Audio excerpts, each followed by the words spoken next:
नबी आजाद साहब ने इस्तीफा दे दिया और तमाम सवाल खड़े किए हैं राहुल गांधी के काम करने के तरीके, ये तक कह दिया गया कि पीए और सिक्योरिटी गार्ड चला रहे हैं। पार्टी ने जो कहा अभी वो तो कह दिया।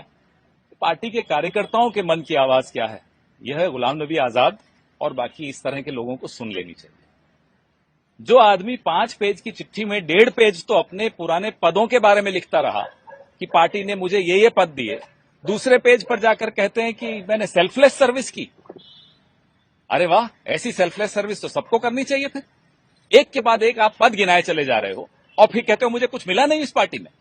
ये क्या बात है कि जब राज्यसभा खत्म हुई और आप तड़पने लग गए।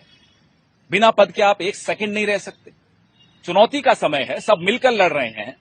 राहुल गांधी के नेतृत्व में पार्टी को मजबूती दी जा रही है। कोशिश कर रहे हैं कि वापस से पार्टी उसी ढंग से मजबूत रहे और इस पार्टी को कमजोर करने में, माफ कीजिएगा, योगदान किन लोगों का रहा है? यही तो लोग हैं जिनका योगदान रहा है पार्टी को कमजोर करने में। आज पलट कर कह रहे हैं पार्टी कमजोर हो गई।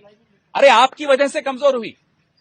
हर कार्यकर्ता जानता है। आप सीडब्ल्यूसी में रहे, इतने साल रहे, हाथ उठाकर सीडब्ल्यूसी के मेंबर बन जाते थे, तो तब आपको नहीं समझ में आता था कि ये गलत है या सही है। आज वो सारी बातें गलत लग रही हैं आपको।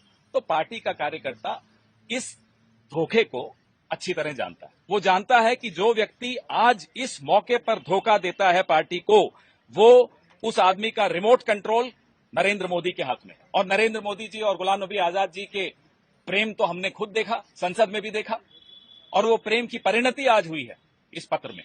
तो इसका रिमोट कंट्रोल किसके हाथ में है, ये पत्र किसने ड्राफ्ट किया, उनकी काबिलियत थी न थी, सब कुछ नजरअंदाज करते हुए इस पार्टी ने गुलाम नबी आजाद को बहुत कुछ दिया।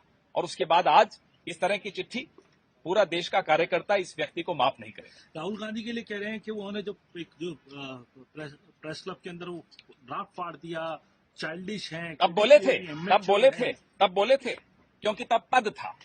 जब पद है तब बोलने की हिम्मत नहीं है। अगर आपको तब गलत लगा तो तब भी गलत लगा होगा, और अगर तब गलत लगा तब क्यों नहीं बोले, तब क्यों चुप रहे? मतलब आप स्वार्थी हैं, मतलब आप पद के आगे आपका मुंह बंद हो जाता है, और अब पद नहीं है तो मुंह खुल रहा है। ये क्या तरीका है? सीडब्ल्यूसी में जो फैसला हुआ, उन्होंने इस्तीफा दिया, उसके ऊपर भी उन्होंने कहा कि उनको बीच में ऐसे इस्तीफा दे दिया, उसके ऊपर भी मतलब राहुल गांधी की तब बोले थे, क्यों नहीं फिर खुद भी सीडब्ल्यूसी से रिजाइन कर देते राहुल जी के इस्तीफे के विरोध में, बैठ जाते धरने पर। कई साथी हमारे बैठे थे, यहीं बैठे थे जहां हम खड़े। तब तो चुप थे क्योंकि तब पद का लालच था। अब जब वो पद नहीं रहा तो सारे आदर्श, सिद्धांत, तरीके सब याद आ रहे हैं इनको। माफ कीजिएगा, आपकी वजह से आज हम लोगों को संघर्ष ज्यादा करना पड़ रहा है। आपकी वजह से आज पार्टी इस स्थिति में है। ये बात हम नहीं भूल सकते। बाकी लोगों नेताओं क्या कहेंगे? वो सबको समझ में आ रहा है, ये बात सबको सुनाई दे रही होगी। कार्यकर्ताओं से अगर वो मिलने की आदत है किसी भी उस नेता की, तो उसको कार्यकर्ता के मन की आवाज भी सुनाई देती होगी।